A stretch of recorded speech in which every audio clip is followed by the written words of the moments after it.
Hey everyone, today I am going to start the chapter Time Value of Money, second method problem based on future value. Problems ಹೋಗ್ಬಿಡೋಣ. Calculate the future value of money at the end of 5 years of the following series of payments at 10% rate of interest. ಇದು amount 1000, 2000, 3000, 1500 at the end of first year, at the end of second year, at the end of fourth year, ಅಲ್ಲ ಇದು third year, at the end of fourth year. ಇದು years 4 years ಇದಾವೆ. ಆಮೇಲೆ 4 years ಇದು amount. Solution first ನಾವು formula ಹಾಕಬೇಕು. ಏನಂದರೆ compounded interest factor is equals to bracket 1 plus I bracket close raise to N. ಆಮೇಲೆ ಫಸ್ಟ್ ಇಯರ್ದು ನಾವು ಪಿ ವಿ ಕೊಟ್ಟಿಲ್ಲ, ಅದಕ್ಕೆ ನಾವು ಫಸ್ಟು ಪಿ ವಿ ರೇಷಿಯೋನ ಫೈಂಡ್ ಔಟ್ ಮಾಡಬೇಕು. ಪಿ ವಿ ಅಲ್ಲ, ಇದರಲ್ಲಿ ಫ್ಯೂಚರ್ ವ್ಯಾಲ್ಯೂ ಅಂತ ಇದೆಯಲ್ಲ, ಇದರಲ್ಲಿ ಏನಿತ್ತು, ಪ್ರೆಸೆಂಟ್ ವ್ಯಾಲ್ಯೂ ಟೆಕ್ನಿಕ್ ಅಂತ ಇತ್ತು, ಅದಕ್ಕೆ ಪಿ ವಿ ಅಂತ ಬರ್ತಾ ಇತ್ತು. ಫ್ಯೂಚರ್ ವ್ಯಾಲ್ಯೂ ಅಲ್ಲಿ ಕಾಂಪೌಂಡೆಡ್ ಇಂಟ್ರೆಸ್ಟ್ನ ನಾವು ಫೈಂಡ್ ಔಟ್ ಮಾಡಬೇಕು, ಮತ್ತು ನಂಬರ್ ಆಫ್ ಕಾಂಪೌಂಡೆಡ್ನ ಫೈಂಡ್ ಔಟ್ ಮಾಡಬೇಕು. ಫಸ್ಟ್ ಇಯರ್ದು ಫಾರ್ಮುಲಾ ಹಾಕಿ ಫಸ್ಟು ರೇಸ್ ಟು ಅಂದರೆ ರೇಸ್ ಟು ಎನ್ ಅಂದರೆ ನಂಬರ್ ಆಫ್ ಇಯರ್ನ ಫಸ್ಟ್ ನಾವು ಫೈಂಡ್ ಔಟ್ ಮಾಡಬೇಕು. ಅದು ಹೇಗಂದರೆ ಇಲ್ಲಿದೆ ಕ್ವಶನಲ್ಲಿ, calculate the future value of money at the end of 5 years of the following series of payment at 10%. ಈ 10% ಇದೆಯಲ್ಲ, ಈ 10%ಇಂದ ನಾವು ನಿಮ್ಗೆ ಕಾಣಿಸ್ತಾ ಇರ್ಬೋದು, ಈ 10%ಇಂದ ನಾವು ರೇಸ್ ಟು ಏನಿದೆಯಲ್ಲ ಫಸ್ಟ್ ಅದನ್ನು ಫೈಂಡ್ ಔಟ್ ಮಾಡ್ಕೋಬೇಕು. 10% is equals to 10 divided by 100 ಅಂದರೆ 0.1. ಅದು ರೇಸ್ ಟು 1 ಅಲ್ಲ, ಐ. ಫಸ್ಟ್ ನಾವು ಐನ ಫೈಂಡ್ ಔಟ್ ಮಾಡ್ಕೋಬೇಕು. ಆಮೇಲೆ compounded interest factor is equals to bracket 1 plus I bracket close raise to N. ಆಮೇಲೆ ಫಸ್ಟ್ ಇಯರ್ ಫೈಂಡ್ ಔಟ್ ಮಾಡಬೇಕು. ಈ ಫಾರ್ಮುಲಾ ಹಾಕಿ ಬ್ರ್ಯಾಕೆಟ್ 1 ಪ್ಲಸ್ ಇವಾಗ ಐ ಫೈಂಡ್ ಔಟ್ ಮಾಡಿದ್ದೀವಲ್ಲ ಫಸ್ಟ್ ಇಯರ್ದಂತ ಏನಲ್ಲ, ಇದು 0.1 ಅನ್ನೋದು ಐ ಫೈಂಡ್ ಔಟ್ ಮಾಡಿವಲ್ಲ, 1 ಪ್ಲಸ್ 0.1 ಎನ್ ಅಂದರೆ, ಇವಾಗ ಫಸ್ಟು ನಾವು ಇದನ್ನ ಅರ್ಥ ಮಾಡ್ಕೊಂಬಿಡಿ. ಇದು 3 ಹೇಗೆ ಬಂತಂದರೆ, ಇದರಲ್ಲಿ ನಾವು ಟೇಬಲ್ ಹಾಕಿರ್ತೀವಲ್ಲ, ಕಾಂಪಿಟೇಷನ್ ಆಫ್ ಫ್ಯೂಚರ್ ವ್ಯಾಲ್ಯೂ, ಆಮೇಲೆ end of the year amount, number of compounded interest, future value. End of the year ಅಂತೂ ಇಲ್ಲಿ ಕ್ವಶನಲ್ಲಿ ಅವರೇ ಕೊಟ್ಟಿರ್ತಾರೆ. ಫಸ್ಟ್ 1 to 4 years ಅವ್ರು ಕೊಟ್ಟಿದ್ದಾರೆ, ನಾವು ಹಾಗೆ ಇಟ್ಕೊಂಡಿದ್ದೀವಿ 1 to 4 years. ಆಮೇಲೆ ಅಮೌಂಟನ್ನು ಅವರೇ ಕೊಟ್ಟಿದ್ದಾರೆ, ಅಮೌಂಟ್ನು ನಾವೇ ಇಟ್ಕೊಂಡ್ವಿ. ಸೇಮ್ ಕ್ವಶನಲ್ಲಿ ಹೇಗಿದೆ ನಾವು ಹಾಗೆ ಇಟ್ಕೊಂಡ್ವಿ. ಆಮೇಲೆ ನಂಬರ್ ಆಫ್ ಇಯರ್ ಕಾಂಪೌಂಡೆಡ್ನ ಅದನ್ನು ಅವ್ರು ಕೊಟ್ಟಿರಲ್ಲ, ನಾವೇ ಫೈಂಡ್ ಔಟ್ ಮಾಡಬೇಕು. ಅದು ಹೇಗಂದರೆ ಅದೇನಿಲ್ಲ, ಅಷ್ಟೇನು ಸಿಂಪಲ್ ಆಗಿದೆ. ನಂಬರ್ ಆಫ್ ಇಯರ್ ಕಾಂಪೌಂಡೆಡ್ ಅಂತ ಹಾಕಿಬಿಟ್ಟು 0 to 1ನ ನಾವು ಫಸ್ಟಿಂದ ಬರೆಯೋದಲ್ಲ, ರಿವರ್ಸಿಂದ ಬರೀಬೇಕು. 0, 1, 2, 3 ಅಂತ. ಇದರಲ್ಲಿ ನಮಗೆ ಫಸ್ಟ್ ಇಯರಲ್ಲಿ ಇಲ್ಲಿ 1 ಇದೆಯಲ್ಲ, ಇಲ್ಲಿ ಫಸ್ಟ್ ಇಯರಲ್ಲಿ ಇಲ್ಲಿ 3 ಬಂದಿದೆ ಅಂದರೆ ನಾವು ಇಲ್ಲಿ ರೇಸ್ ಟು ಎನ್ ಇದೆಯಲ್ಲ, ಅಲ್ಲಿ ನಾವು 3 ಅಂತ ತಗೋಬೇಕಾಗುತ್ತೆ. 1 ಪ್ಲಸ್ 0.1 ರೇಸ್ ಟು 3 ಅಂತ ತಗೋಬೇಕು. ಇದು ನಂಬರ್ ಆಫ್ ಇಯರ್ಗೆ ರೇಸ್ ಟು 3 ಅಂತ ತಗೋಬೇಕು. ಯಾಕಂದರೆ ಇಲ್ಲಿ ನಂಬರ್ ಆಫ್ ಇಯರ್ ಕಾಂಪೌಂಡೆಡ್ ನಮಗೆ 0 to 1 ಮಾಡಿದ ತಕ್ಷಣ ಇಲ್ಲಿ 3 ಬಂದಿದೆ. ಇವಾಗ ಇಲ್ಲಿ 4 ಇಯರ್ಸ್ ಇದ್ದಾವೆ. 4 ಇಯರ್ಸ್ ಅಂದರೆ 0 ಆ್ಯಡ್ ಆದಮೇಲೆ 3 ಇಯರ್ಸ್ ಆಗುತ್ತೆ ನಮಗೆ. ಅದನ್ನು raise to number of 3 years ಅಂತ ತಗೋಬೇಕು. ಆಮೇಲೆ ಇದು 0.1 ಇದು ಐ ಹೇಳಿದ್ನಲ್ಲ, ಇದು ಫೈಂಡ್ ಔಟ್ ಮಾಡಿದ್ವಲ್ಲ 10% ಮೇಲೆ, ಅದನ್ನು ತೊಗೊಂಡು ಆಮೇಲೆ 0.1 ಇಂಟು 3 ಟೈಮ್ಸ್ನ 0.1 ಇಂಟು 0.1 ಇಂಟು 0.1 ಮಾಡಿದರೆ ನಮಗೆ ಸಾರಿ ಫಸ್ಟ್ ನಾವು 1 ಪ್ಲಸ್ 0.1ನ ಆ್ಯಡ್ ಮಾಡ್ಕೋಬೇಕು. 1 ಪ್ಲಸ್ 0.1 ಆ್ಯಡ್ ಮಾಡಿದರೆ 1.1 ಆಗುತ್ತೆ. ಆಮೇಲೆ ಇನ್ನು ರೇಸ್ ಟು 3 ಇದೆ, ಇದು 1 bracket 1 plus I bracket close raise to N ಹಾಕಿಬಿಟ್ಟು ಬ್ರ್ಯಾಕೆಟ್ 1 ಪ್ಲಸ್ ಇದು 0.1 ಐ ಫೈಂಡ್ ಔಟ್ ಮಾಡಿದ್ದೀವಲ್ಲ, ಪ್ಲಸ್ 0.1 ರೇಸ್ ಟು 2 ತೊಗೋಬೇಕು. ಯಾಕಂದರೆ ಇವಾಗ 3 ಫೈಂಡ್ ಔಟ್ ಮಾಡಿದ್ವಿ, ರೇಸ್ ಟು 3ದು ಫೈಂಡ್ ಔಟ್ ಮಾಡಿದ್ವಿ. ಇವಾಗ ಸೆಕೆಂಡ್ ಏನಿದೆ, ಸೆಕೆಂಡ್ ಇಯರಲ್ಲಿ 2 ಇದೆ, 2 ತೊಗೋಬೇಕು. ರೇಸ್ ಟು 2 ತೊಗೊಂಡು bracket 1.1 bracket close raise to 2 ತೊಗೋಬೇಕು. ಇವಾಗ ಇದು 1.1 ಹೇಗೆ ಬಂತಂದರೆ 1 ಪ್ಲಸ್ 0.1 ಮಾಡಿದರೆ 1.1 ಆಗುತ್ತೆ. ಆಮೇಲೆ ರೇಸ್ ಟು 2, ಆಮೇಲೆ 1.1 ಇಂಟು 1.1 ಮಾಡಿದರೆ 1.21 ಆಗುತ್ತೆ. ಇದು ಸೆಕೆಂಡ್ ಇಯರ್ದು ಆನ್ಸರ್ ಫೈಂಡ್ ಔಟ್ ಮಾಡಿದ್ವಿ. ಹಾಗೆ third year is equals to bracket 1 plus I raise to n is equals to 1 has it is 1, ಆಮೇಲೆ ಪ್ಲಸ್ 0.1 ಇದೆ, 0.1 ರೇಸ್ ಟು 1 ತೊಗೋಬೇಕು. ಯಾಕಂದರೆ ಇವಾಗ ಇಲ್ಲಿ 1 ಇದೆ, ಥರ್ಡ್ ಇಯರ್ದು 1 ಇದೆ, ನಂಬರ್ ಆಫ್ ಕಾಂಪೌಂಡೆಡ್, ಅದಕ್ಕೆ 1 ತೊಗೊಂಡು ಆಮೇಲೆ 1 ಪ್ಲಸ್ 0.1 ಅಂತಂದರೆ 1.1 ರೇಸ್ ಟು 1, 1.1 ಇಂಟು 1.1 ಅಂದರೆ 1.1 ಆಗುತ್ತೆ. ಥರ್ಡ್ ಇಯರ್ದು 1.1 ಸಿಕ್ತು ನಮಗೆ ಕಾಂಪೌಂಡೆಡ್ ಇಂಟ್ರೆಸ್ಟು. ನೆಕ್ಸ್ಟು ಫೋರ್ತ್ ಇಯರ್ದು ಫಾರ್ಮುಲಾ ಮತ್ತು ಅದೇ ಹಾಕಬೇಕು. 1 plus I raise to n ಅಂತಂದರೆ 1 ಹ್ಯಾಸ್ ಇಟ್ ಈಸ್ ಐದು 0.1 ರೇಸ್ ಟು, ಇವಾಗ ನಂಬರ್ ಆಫ್ ಕಾಂಪೌಂಡೆಂಟ್ ಏನಿದೆ ಲಾಸ್ಟಿಗೆ ಫೋರ್ತ್ ಇಯರಲ್ಲಿ 0 ಇದೆ, ಆವಾಗ ನಾವು ರೇಸ್ ಟು 0 ತೊಗೋಬೇಕು. ಆಮೇಲೆ 1 ಪ್ಲಸ್ 0.1 ಅಂದರೆ 1.1 ರೇಸ್ ಟು 0, ಆದರೆ 1.1 ಇಂಟು 0 ಆದರೆ 0 ಆಗುತ್ತೆ ಆ್ಯಕ್ಚುಲಿ, ಆದರೆ ನಾವು 1 ಅಂತ ಕನ್ಸಿಡರ್ ಮಾಡಬೇಕಾಗುತ್ತೆ. ಇದರಲ್ಲೂ ಅಷ್ಟೇ, ಪ್ರೆಸೆಂಟ್ ವ್ಯಾಲ್ಯೂವಲ್ಲೂ ಅಷ್ಟೇ, ಫ್ಯೂಚರ್ ವ್ಯಾಲ್ಯೂಲ್ಲೂ ಅಷ್ಟೇ, ಪ್ರೆಸೆಂಟ್ ವ್ಯಾಲ್ಯೂವಲ್ಲೂ ಅಷ್ಟೇ 0, 1.1 ಇಂಟು ರೇಸ್ ಟು 0 ಇದ್ದರೆ ನಾವು ಯಾವಾಗಲೂ 1 ಅಂತಲೇ ಕನ್ಸಿಡರ್ ಮಾಡಬೇಕಾಗುತ್ತೆ.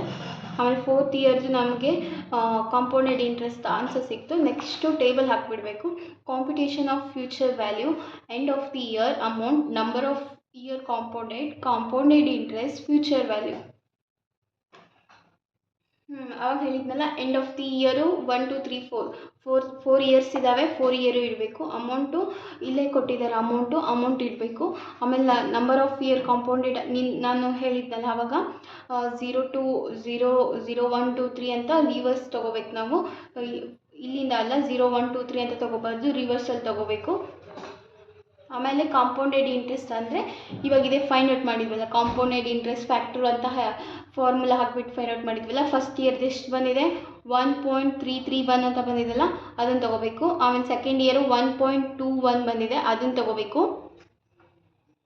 ಆಮೇಲೆ ಥರ್ಡ್ ಇಯರ್ದು 1.1, ಆಮೇಲೆ ಫೋರ್ತ್ ಇಯರ್ದು 1 ಕಾಂಪೌಂಡೆಡ್ ಇಂಟ್ರೆಸ್ಟು, ಇದನ್ನು ಹಾಕಿಬಿಟ್ಟು ಆಮೇಲೆ ಫ್ಯೂಚರ್ ವ್ಯಾಲ್ಯೂನ ಫೈಂಡ್ ಔಟ್ ಮಾಡಬೇಕು. ನಾವು ಇದರಲ್ಲಿ ಎಂಡ್ ಆಫ್ ದಿ ಇಯರ್ ಕೊಟ್ಟಿದ್ದಾರೆ, ಅಮೌಂಟ್ ಕೊಟ್ಟಿದ್ದಾರೆ, ಅದನ್ನು ಸೇಮ್ ಹ್ಯಾಸ್ ಇಟ್ ಈಸ್ ತೊಗೊಂಡು ನಾವು ಫೈಂಡ್ ಔಟ್ ಮಾಡಬೇಕಾಗಿದ್ದು number of year compounded interest, ಆಮೇಲೆ ಮತ್ತು future value. Number of year compounded ಅಂತೂ ಏನಿಲ್ಲ, 0 to 0 1 2 3ನ ಅದನ್ನ ರಿವರ್ಸಾಗಿ ತೊಗೋಬೇಕು. ಕಾಂಪೌಂಡೆಡ್ ಇಂಟ್ರೆಸ್ಟ್ ಇದನ್ನು ಫಾರ್ಮುಲಾ ಹಾಕಿಬಿಟ್ಟು ಎಷ್ಟು ಇಯರ್ ಇದ್ದಾವೆ ಅಷ್ಟು ಇಯರ್ದು ನಾವೇ ಫೈಂಡ್ ಔಟ್ ಮಾಡಿ ಅದನ್ನು ಆನ್ಸರ್ ತೊಗೋಬೇಕು. ಆಮೇಲೆ ಫ್ಯೂಚರ್ ವ್ಯಾಲ್ಯೂ ಏನಿಲ್ಲ, number of year compounded into compounded ಇಂಟ್ರೆಸ್ಟ್ನ ಇಂಟು ಮಾಡಬೇಕು.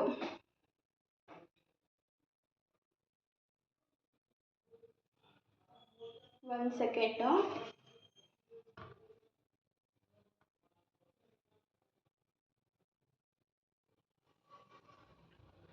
Three into 1.331, sorry 1000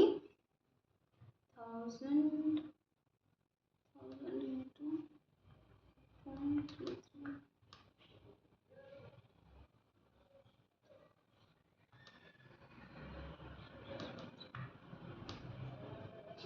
sorry, number of year compounded ಮತ್ತು ಕಾಂಪೌಂಡೆಡ್ ಇಂಟ್ರೆಸ್ಟ್ನ ಇಂಟು ಮಾಡಬಾರ್ದು. ಫ್ಯೂಚರ್ ವ್ಯಾಲ್ಯೂ ಹೇಗೆ ಫೈಂಡ್ ಔಟ್ ಮಾಡಬೇಕಂದ್ರೆ ಅಮೌಂಟ್ ಇಂಟು ಕಾಂಪೌಂಡೆಡ್ ಇಂಟ್ರೆಸ್ಟ್ ಮಾಡಬೇಕು.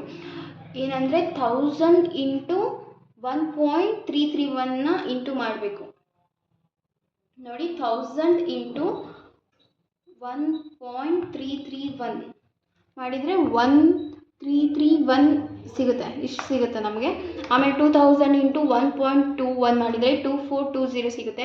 ಆಮೇಲೆ 3000 ಇಂಟು 1.1 ಮಾಡಿದರೆ 3300 ಸಿಗುತ್ತೆ. ಆಮೇಲೆ 1500 ಇಂಟು 1 ಮಾಡಿದರೆ 1500 ಆಬ್ವಿಯಸ್ಲಿ.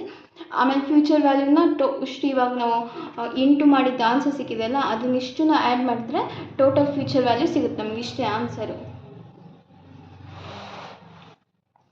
ಆಮೇಲೆ ಸೆಕೆಂಡ್ ಪ್ರಾಬ್ಲಮ್ಮು, ಇದರಲ್ಲೂ ಅಷ್ಟೇ, ಇದರಲ್ಲಿ ನಮಗೇನು ಕೊಟ್ಟಿದ್ದಾರೆ, ಅವರು ನಮಗೆ ಪರ್ಟಿಕ್ಯುಲರ್ಸ್ ಕೊಟ್ಟಿದ್ದಾರೆ, ರುಪೀಸ್ ಕೊಟ್ಟಿದ್ದಾರೆ, ಕಾಂಪೌಂಡೆಡ್ ಇಂಟ್ರೆಸ್ಟ್ ಫ್ಯಾಕ್ಟರ್ at 10% ಕೊಟ್ಟಿದ್ದಾರೆ. Determine the future value at the end of 5 years of the following series of payment at 10% interest. ಇದು end of the year 1 2 3 4 5 years ಕೊಟ್ಟಿದ್ದಾರೆ ನಮಗೆ. ಆಮೇಲೆ ಅಮೌಂಟ್ ಕೊಟ್ಟಿದ್ದಾರೆ. ಆಮೇಲೆ ಕಾಂಪೌಂಡೆಡ್ ಇಂಟ್ರೆಸ್ಟ್ ಫ್ಯಾಕ್ಟರ್ ಅಟ್ 10%, ಇದಿಷ್ಟು ಅದರದ್ದು amount ಕೊಟ್ಟಿದ್ದಾರೆ. ಆಮೇಲೆ solution computation of future value ಹಾಕ್ಬಿಟ್ಟು end of the year amount, number of year compounded interest, future value. ಇವಾಗ ನಾವು ಏನೇನು ಫೈಂಡ್ ಔಟ್ ಮಾಡಬೇಕು, ನಂಬರ್ ಆಫ್ ಇಯರ್ ಕಾಂಪೌಂಡೆಡ್ನ ನಾವೇ ಮಾಡ್ಕೋಬೇಕು. ಆಮೇಲೆ ಫ್ಯೂಚರ್ ವ್ಯಾಲ್ಯೂನ ನಾವೇ ಮಾಡ್ಕೋಬೇಕು. ಈ ಕ್ವಶನಲ್ಲಿ ಕಾಂಪೌಂಡೆಡ್ ಇಂಟ್ರೆಸ್ಟ್ ಫ್ಯಾಕ್ಟರ್ ಅವರೇ ಕೊಟ್ಟಿದ್ದಾರೆ. ಇವಾಗ ನಾವು ಫಾರ್ಮುಲಾ ಹಾಕಿ ಫೈಂಡ್ ಔಟ್ ಮಾಡುವಂಥದ್ದು ಏನಿಲ್ಲ. ಇವಾಗ ಇದು ಆನ್ಸರ್ ಸಿಂಪಲ್ ಆಗಿರುತ್ತೆ. ಇವಾಗ ಎಂಡ್ ಆಫ್ ದಿ ಇಯರ್ ಎಷ್ಟಿದ್ದಾವೆ, 5 ಇಯರ್ಸ್ ಇದ್ದಾವೆ. 5 ಇಯರ್ಸು ನಾವು ಇಟ್ಕೋಬೇಕು. ಆಮೇಲೆ ಅಮೌಂಟ್ ಕೊಟ್ಟಿದ್ದಾರೆ 4000, 3000, ಆಮೇಲೆ 2500 to 2000, 1500. ಇವಾಗ ಫಸ್ಟ್ ಇಯರ್ದು 4000, ಸೆಕೆಂಡ್ ಇಯರ್ದು 3000, ಥರ್ಡ್ ಇಯರ್ದು 2500, ಆಮೇಲೆ ಫೋರ್ತ್ ಇಯರ್ದು 2000, ಆಮೇಲೆ ಫಿಫ್ತ್ ಇಯರ್ದು 1500. ನಾನು ಆವಾಗ ಹೇಳಿದ್ನಲ್ಲ, number of year compounded reverse ತೊಗೋಬೇಕು. 0 1 2 3 4. ಆವಾಗ 3 ಇತ್ತು ಇಲ್ಲಿ. ಇವಾಗ 5 ಇಯರ್ಸ್ ಇದೆ ಅಂದಮೇಲೆ 0 ಆ್ಯಡ್ ಆಗಿದೆ ಅಂದಮೇಲೆ 4 ಬರುತ್ತೆ. ಆಮೇಲೆ ಕಾಂಪೌಂಡೆಡ್ ಇಂಟ್ರೆಸ್ಟು ಅವ್ರು ಕೊಟ್ಟಿದ್ದಾರೆ 1.000 ಕೊಟ್ಟಿದ್ದಾರೆ. ಇಲ್ಲಿ ಸ್ವಲ್ಪ ಅಷ್ಟೇ ತಿಳ್ಕೊಬೇಕಾಗಿದ್ದು, ಅವರು ಕಾಂಪೌಂಡೆಡ್ ಇಂಟ್ರೆಸ್ಟ್ ಫ್ಯಾಕ್ಟರ್ ಕೊಟ್ಟಿದ್ದರೆ ನಾವು ಇವಾಗ ಇದನ್ನ ಅಮೌಂಟು ಫಸ್ಟಿಗೆ 4000 ಇತ್ತು, 4000 ಇಟ್ಕೊಂಡ್ವಿ. ಇವಾಗ ಇಲ್ಲಿ ಫಸ್ಟಿಗೆ 1.000 ಇದೆ. ಅದನ್ನು ನಾವು ಫಸ್ಟಿಗೆ ಅದನ್ನು ತೊಗೋಬಾರ್ದು. ನಾವು ಇದನ್ನು ರಿವರ್ಸ್ ಆಗಿ ತೊಗೋಬೇಕು. ಫಸ್ಟಿಗೆ ನಾವು ತೊಗೋಬೇಕಾಗಿದ್ದು 1.464ನ ತೊಗೋಬೇಕು. ಆಮೇಲೆ ಸೆಕೆಂಡು ಇದನ್ನು ತೊಗೋಬೇಕು 1.331, ಆಮೇಲೆ 1.210, ಆಮೇಲೆ 1.100, ಆಮೇಲೆ 1.000.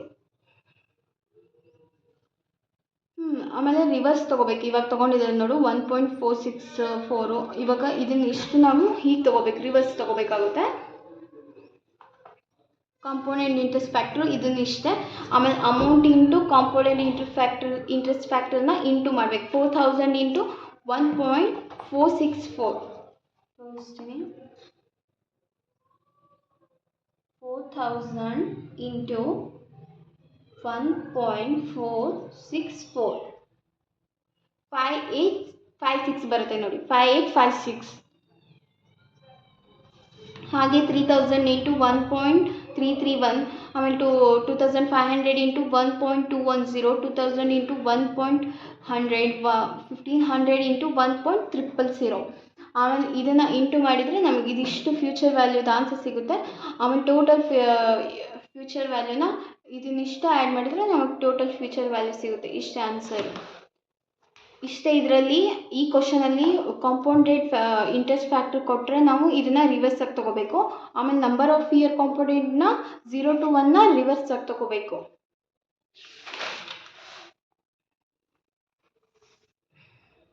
ಇದನ್ನು ಸೇಮ್ ಹಾಗೆ ಇವಾಗ ನೋಡಿದ್ವಲ್ಲ, ಈ ಪ್ರಾಬ್ಲಮ್ ನೋಡಿದ್ವಲ್ಲ ಸೆಕೆಂಡ್ ಒನ್ನು, ಇದನ್ನು ಹಾಗೆ calculate the future value of series of payment made for deposit which carries 12% interest for a period of 4 years. 4 years ಕೊಟ್ಟಿದ್ದಾರೆ ನೋಡಿ. ಇವಾಗ 4 years, end of the year 4 years ತೊಗೊತೀವಿ. ಡೆಪಾಸಿಟ್ ಎಷ್ಟಿದೆ 10,000, 6,000, 4,000, 2,000 ಅದನ್ನು ತೊಗೋಬೇಕು. ಆಮೇಲೆ ನಂಬರ್ ಆಫ್ ಇಯರ್ ಕಾಂಪೌಂಡೆಡ್ ಏನು ಹೇಳಿದ್ದೆ 0 to 1 0 1 2 3 ರಿವರ್ಸ್ ಆಗಿ ತೊಗೋಬೇಕು. ಇವಾಗ ಇಲ್ಲಿ 3 ನಿಂತ್ಕೊಂಡಿದೆ.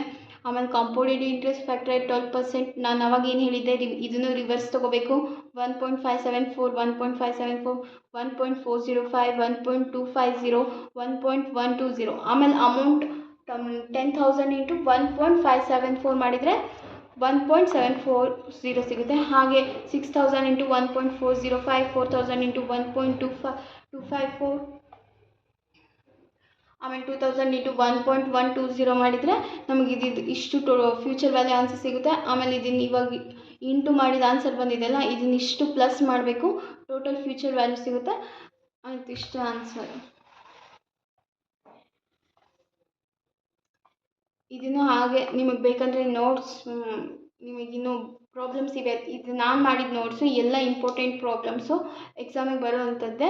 ನಿಮಗೆ ಬೇಕಂದರೆ ನೀವು ಇದನ್ನು ನೋಟ್ ಡೌನ್ ಮಾಡ್ಕೋಬೋದು. 4th ಮಂತು ಇವಾಗ ಇದನ್ನು ಹೇಳಿದ್ನಲ್ಲ, 3rd ಪ್ರಾಬ್ಲಮ್ಮು ಅದನ್ನು ಸೇಮ್ ಆಗಿ end of the year 5 years ಇದ್ದಾವೆ. ಆಮೇಲೆ ಅಮೌಂಟ್ ತೊಗೊಂಡಿದ್ದಾರೆ 0 to 4 ತೊಗೊಂಡಿದ್ದಾರೆ, ನಂಬರ್ ಆಫ್ ಇಯರ್ ಕಾಂಪೌಂಡೆಡು. ಆಮೇಲೆ ಇದನ್ನು ರಿವರ್ಸಾಗಿ ತೊಗೊಂಡಿದ್ದಾರೆ, ಅಮೌಂಟ್ ಇಂಟು ಕಾಂಪೌಂಡೆಡ್ ಇಂಟ್ರೆಸ್ಟ್ ಫ್ಯಾಕ್ಟ್ರನ್ನ ಇಂಟು ಮಾಡಿದರೆ ಫ್ಯೂಚರ್ ವ್ಯಾಲ್ಯೂ ಸಿಗುತ್ತೆ. ಆಮೇಲೆ ಫ್ಯೂಚರ್ ವ್ಯಾಲ್ಯೂದ ಆನ್ಸರ್ ಇಷ್ಟು ಆ್ಯಡ್ ಮಾಡಿದರೆ ಟೋಟಲ್ ಫ್ಯೂಚರ್ ವ್ಯಾಲ್ಯೂ ಸಿಗುತ್ತೆ.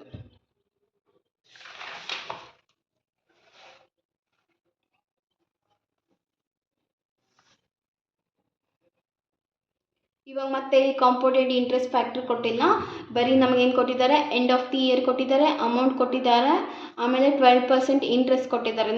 ಇವಾಗ 12% ಇಂಟ್ರೆಸ್ಟಿಂದ ಐನ ಫೈಂಡ್ ಔಟ್ ಮಾಡಿಬಿಟ್ಟು ಫಾರ್ಮುಲಾ ಹಾಕಿ ಮತ್ತೆ ನಾವು 5 ಇಯರ್ಸ್ದು ಕಾಂಪೌಂಡೆಡ್ ಇಂಟ್ರೆಸ್ಟ್ನ ಫೈಂಡ್ ಔಟ್ ಮಾಡಿ ಆಮೇಲೆ ನಂಬರ್ ಆಫ್ ಇಯರ್ನ ಹಾಕಿಬಿಟ್ಟು ಅಮೌಂಟ್ ಇಂಟು ಕಾಂಪೌಂಡೆಡ್ ಇಂಟ್ರೆಸ್ಟ್ನ ಇಂಟು ಮಾಡಿದರೆ ಫ್ಯೂಚರ್ ವ್ಯಾಲ್ಯೂ ಸಿಗುತ್ತೆ. ಆಮೇಲೆ ಫ್ಯೂಚರ್ ವ್ಯಾಲ್ಯೂನ ಆ್ಯಡ್ ಮಾಡಿದರೆ ಟೋಟಲ್ ಫ್ಯೂಚರ್ ವ್ಯಾಲ್ಯೂ ಸಿಗುತ್ತೆ. ಇದನ್ನು ಇಷ್ಟು ಆವಾಗ ಹೇಳಿದ್ನಲ್ಲ, ಕೊಟ್ಟಿದ್ದಿಲ್ಲಲ್ಲ ಫಾರ್ಮುಲಾ ಹಾಕಿಬಿಟ್ಟು ಅದನ್ನು ಸೇಮ್ ಹಾಗೆ ಫಾರ್ಮುಲಾ ಹಾಕಿಬಿಟ್ಟು 1 ತಗೊಳ್ಳೋದು, ಇದು ಫಾರ್ಮುಲಾ. ಆಮೇಲೆ 1 ಆಮೇಲೆ ಪ್ಲಸ್ ಇವಾಗ ನೋಡಿ 12% ಇದೆ, 12% is equals to 12 divided by 100 ಮಾಡಿದರೆ 0.12 ಆಗುತ್ತೆ. ಆಮೇಲೆ ಐ ಅಂದರೆ ಇದೆ 0.12, 1 ಪ್ಲಸ್ 0.12. ಇಲ್ಲಿ ನೋಡಿ ನಂಬರ್ ಆಫ್ ಇಯರ್ ಎಷ್ಟು ಬಂದಿದೆ, ಇಲ್ಲಿ ಫಸ್ಟ್ ಇಯರಿಗೆ 4 ಬಂದಿದೆ. 4 ಬಂದಿದೆ ಅಂದರೆ ನಾವಿಲ್ಲಿ ಏನು ತೊಗೋಬೇಕು, ನಂಬರ್ ಆಫ್ ದಿ ಅಂದರೆ number of the year, number of the year ಅಂದಮೇಲೆ ಇವಾಗ ನಾವು 4 ತೊಗೋಬೇಕು. ಆಮೇಲೆ 1 ಪ್ಲಸ್ 0.12 ಆ್ಯಡ್ ಮಾಡಿದರೆ 1.12 ಆಗುತ್ತೆ, ರೇಸ್ ಟು 4. ಇವಾಗ 1.12 ಇಂಟು 1.12 ಇಂಟು ಈ ಥರ 4 ಟೈಮ್ಸ್ ಮಲ್ಟಿಪಲ್ ಮಾಡಿದರೆ ನಮಗೆ ಫಸ್ಟ್ ಇಯರ್ದು 1.573 ಸಿಗುತ್ತೆ. ಹಾಗೆ ಇದನ್ನು ಸೆಕೆಂಡ್ ಇಯರ್ದು ಇವಾಗ ನಮಗೆ ಎಕ್ಸಾಮಲ್ಲಿ ಮತ್ತೆ ಫಾರ್ಮುಲಾ ಹಾಕಿ ಮತ್ತೆ ಲೇಟ್ ಆಗುತ್ತೆ ಅಲ್ಲ, ಅದಕ್ಕೆ ನಾವು ಇವಾಗ ಡೈರೆಕ್ಟ್ ತೊಗೊಂಡ್ಬಿಡೋದು. ಇದು 3rd, ಇವಾಗ ಇದಿಷ್ಟು ಬಂದಿದೆಯಲ್ಲ, ಫಸ್ಟಿಗೆ ಇದನ್ನು ಫಾರ್ಮುಲಾ ಹಾಕಿ ಇಷ್ಟು ಫೈಂಡ್ ಔಟ್ ಮಾಡಬೇಕು. ಆಮೇಲೆ ನಾವು ಇದನ್ನು ಇವಾಗ ಫಾರ್ಮುಲಾ ಹಾಕಿದ್ರೂ ನಾವು ಸೆಕೆಂಡ್ ಇಯರ್ಗೂ ಇಷ್ಟೇ ತೊಗೋಬೇಕು. ಅದಕ್ಕೆ ಇದನ್ನು ಆ್ಯಡ್ ಮಾಡಿದರೆ ಡೈರೆಕ್ಟು 1.12 ತೊಗೊಂಡು ಇವಾಗ ಇಲ್ಲಿ number of the year second ಇಯರ್ದು ಎಷ್ಟಿದೆ, 3 ಇದೆ, 3 ತೊಗೋಬೇಕು. ಇಲ್ಲಿ 3 ತೊಗೊಂಡ್ರೆ 1.12 ಇಂಟು 3 ಟೈಮ್ ಮಲ್ಟಿಪಲ್ ಮಾಡಬೇಕು. ಅವಾಗ ನಮಗೆ ಸೆಕೆಂಡ್ ಇಯರ್ದು 1.404. ಹಾಗೆ 1.12 ತೊಗೊಂಡು 2 ಟೈಮ್ ಮಲ್ಟಿಪಲ್ ಮಾಡಿದರೆ 1.254 ಥರ್ಡ್ ಇಯರ್ದು. ಆಮೇಲೆ 4th ಇಯರ್ದು 1.12 ತೊಗೊಂಡು ರೇಸ್ ಟು 1 ಮಾಡಿದರೆ 1.12ನೇ ಆಗುತ್ತೆ. ಆಮೇಲೆ 5th ಇಯರ್ದು ಏನು ಹೇಳಿದೆ, 1.12ದು ರೇಸ್ ಟು 0 ಇದ್ದರೆ 0 ಬರೋದಿಲ್ಲ, ಯಾವಾಗಲೂ 1 ಅಂತಲೇ ಕನ್ಸಿಡರ್ ಮಾಡಬೇಕಾಗುತ್ತೆ. ಆಮೇಲೆ computation of the future value end of the year ಎಷ್ಟು ಕೊಟ್ಟಿದ್ರು, 5 ಇಯರ್ಸ್ ಕೊಟ್ಟಿದ್ರು ನೋಡಿ, 5 ಇಯರ್ಸ್ ಕೊಟ್ಟಿದ್ರು. ಆಮೇಲೆ ಅಮೌಂಟು 15,000, 10,000, 12,000, 16,000, 4,000 ಅಮೌಂಟ್ ತೊಗೋಬೇಕು. ಆಮೇಲೆ number of the year 0, 1, 2, 3, 4 reverse ಆಗಿ ತೊಗೋಬೇಕು. ಆಮೇಲೆ ನಾವು ಇವಾಗ ಕಾಂಪೌಂಡೆಡ್ ಇಂಟ್ರೆಸ್ಟ್ ಫ್ಯಾಕ್ಟ್ರನ್ನ ಇಲ್ಲಿ ಫೈಂಡ್ ಔಟ್ ಮಾಡಿದ್ವಲ್ಲ, ಫಸ್ಟ್ ಇಯರ್ದು 1.573, 1.404, 1.254. ನಾವು ಫಾರ್ಮುಲಾ ಹಾಕಿ ಫೈಂಡ್ ಔಟ್ ಮಾಡಿದ ಆನ್ಸರ್ನ ಕಾಂಪೌಂಡೆಡ್ ಇಂಟ್ರೆಸ್ಟ್ ಫ್ಯಾಕ್ಟರ್ ಯಾವತ್ತೂ ರಿವರ್ಸ್ ಆಗಿ ತೊಗೋಬಾರ್ದು. ಅವರೇ ಏನಾದರೂ ಕಾಂಪೌಂಡೆಡ್ ಇಂಟ್ರೆಸ್ಟ್ ಫ್ಯಾಕ್ಟರ್ ಕೊಟ್ಟಿದ್ರೆ, ಈ ಕ್ವಶನಲ್ಲಿ ಕೊಟ್ಟಿರ್ತಾರಲ್ಲ ಅವ್ರು ಕೊಟ್ಟಿದ್ದನ್ನ ನಾವು ಅಷ್ಟೇ ರಿವರ್ಸಾಗಿ ತೊಗೋಬೇಕು. ಫಾರ್ಮುಲಾ ಹಾಕಿ ನಾವು ಫೈಂಡ್ ಔಟ್ ಮಾಡಿದ್ದನ್ನ ಯಾವತ್ತೂ ರಿವರ್ಸಾಗಿ ತೊಗೋಬಾರ್ದು. ಇವಾಗ ಬಂದಿರೋ ಆನ್ಸರ್ನ ನಾವು ಇಲ್ಲಿ ಕಾಂಪೌಂಡೆಡ್ ಇಂಟ್ರೆಸ್ಟ್ ಫ್ಯಾಕ್ಟರು ಟೇಬಲಲ್ಲಿ ತೊಗೋಬೇಕು. ಆಮೇಲೆ ಅಮೌಂಟ್ ಇಂಟು ಕಾಂಪೌಂಡೆಡ್ ಇಂಟ್ರೆಸ್ಟ್ನ ಇಂಟು ಮಾಡಿದರೆ ಫ್ಯೂಚರ್ ವ್ಯಾಲ್ಯೂ ಸಿಗುತ್ತೆ. ಫ್ಯೂಚರ್ ವ್ಯಾಲ್ಯೂ ಇಷ್ಟು ಟೋಟಲ್ ಆ್ಯಡ್ ಮಾಡಿದರೆ ಟೋಟಲ್ ಫ್ಯೂಚರ್ ವ್ಯಾಲ್ಯೂ ಸಿಗುತ್ತೆ. ಆಯ್ತು, ಇಷ್ಟೇ ಆನ್ಸರ್. ಇವಾಗ ಇದೇ ನೆಕ್ಸ್ಟ್ ಅದೇ ಥರ ಇದರಲ್ಲೂ ಕಾಂಪೌಂಡೆಡ್ ಇಂಟ್ರೆಸ್ಟ್ ಫ್ಯಾಕ್ಟರ್ ಕೊಟ್ಟಿಲ್ಲ, ನಾವೇ ಫೈಂಡ್ ಔಟ್ ಮಾಡಬೇಕು. ಫಾರ್ಮುಲಾ ಹಾಕಿ 14% ಇಂಟ್ರೆಸ್ಟ್ ರೇಟ್ ಕೊಟ್ಟಿದ್ದಾರೆ, ಅದು ಎಷ್ಟಾಗುತ್ತೆ 0.14. ಫಾರ್ಮುಲಾ ಹಾಕಿಬಿಟ್ಟು ಫಸ್ಟ್ ಇಯರು ಫಸ್ಟ್ 1 to 5 ಇಯರ್ನ ಕಾಂಪೌಂಡೆಡ್ ಇಂಟ್ರೆಸ್ಟ್ ಫ್ಯಾಕ್ಟರ್ ಮಾಡಿದರೆ ಆಯಿತು, ಇಷ್ಟೇ. ಈ time value of money chapter ಅನ್ನೋದು ಕ್ಲೋಸ್ ಆಗುತ್ತೆ. ಇಷ್ಟೇ, ಈ ಚಾಪ್ಟ್ರಲ್ಲಿ ಏನೂ ಇಲ್ಲ. 2 ಮೆಥಡ್ಸ್ ಬರ್ತವೆ, ಯಾವುದಾದ್ರು present value technique or present value of cash flow ಅಂತಾದರೂ ಕೊಡ್ಬೋದು. ಇದು ಫಸ್ಟ್ ಮೆಥಡು. ಇದು ಫಸ್ಟ್ ಮೆಥಡು ಪ್ರಾಬ್ಲಮಲ್ಲಿ. ಈ ಪ್ರಾಬ್ಲಮಲ್ಲಿ ಏನೇನು year, cash flow, P V factor, P V find out ಮಾಡಬೇಕು. ಆಮೇಲೆ ಸೆಕೆಂಡ್ ಮೆಥಡು ಫ್ಯೂಚರ್ ವ್ಯಾಲ್ಯೂವಲ್ಲಿ ಈ end of the year amount, number of year compounded interest, future ವ್ಯಾಲ್ಯೂನ ಫೈಂಡ್ ಔಟ್ ಮಾಡಬೇಕು. ಅವರು ಒಂದೊಂದು ಸರಿ ಇಯರ್ ಕೊಟ್ಟಿರ್ತಾರೆ, ಆಮೇಲೆ ಅಮೌಂಟ್ ಕೊಟ್ಟಿರ್ತಾರೆ ಅಷ್ಟೇ. ನಾವು ಆವಾಗ ಕಾಂಪೌಂಡೆಡ್ ಇಂಟ್ರೆಸ್ಟ್ ಫ್ಯಾಕ್ಟರ್ನ ಫೈಂಡ್ ಔಟ್ ಮಾಡಬೇಕು, ನಂಬರ್ ಆಫ್ ಇಯರ್ ಕಾಂಪೌಂಡೆಡ್, ಆಮೇಲೆ ಫ್ಯೂಚರ್ ವ್ಯಾಲ್ಯೂ. ಅವ್ರು ಒಂದೊಂದು ಸರಿ ಕಾಂಪೌಂಡೆಡ್ ಇಂಟ್ರೆಸ್ಟ್ ಫ್ಯಾಕ್ಟರ್ ಕೊಟ್ಟರೆ ರಿವರ್ಸ್ ಆಗಿ ತೊಗೊಂಡು ನಂಬರ್ ಆಫ್ ಇಯರ್ ಕಾಂಪೌಂಡೆಡನ್ನು ನಾವೇ ರಿವರ್ಸ್ ಆಗಿ ತೊಗೊಂಡು ಫ್ಯೂಚರ್ ವ್ಯಾಲ್ಯೂನ ಫೈಂಡ್ ಔಟ್ ಮಾಡಬೇಕು. ಅಷ್ಟೇ ಸಿಂಪಲ್ ಆಗಿರೋದು. Time value of money chapter close ಆಗುತ್ತೆ. ಮತ್ತು ನೆಕ್ಸ್ಟ್ ಚಾಪ್ಟರ್ ಹೇಳ್ತೀನಿ. ನಿಮಗೆ ಈ ಚಾಪ್ಟ್ರಲ್ಲಿ ಮತ್ತೇನಾದರೂ ಡೌಟ್ಸ್ ಇದ್ದರೆ ನನಗೆ ಕಮೆಂಟಲ್ಲಿ ತಿಳಿಸಿ. ನಿಮಗೆ ಈ ವಿಡಿಯೋ ನಾನು ಹೇಳಿದ್ದು ಅರ್ಥ ಆಗಿದ್ದರೆ ಸಬ್ಸ್ಕ್ರೈಬ್ ಮಾಡಿ, ಲೈಕ್ ಮಾಡಿ, ಕಮೆಂಟ್ ಮಾಡಿ. Thank you.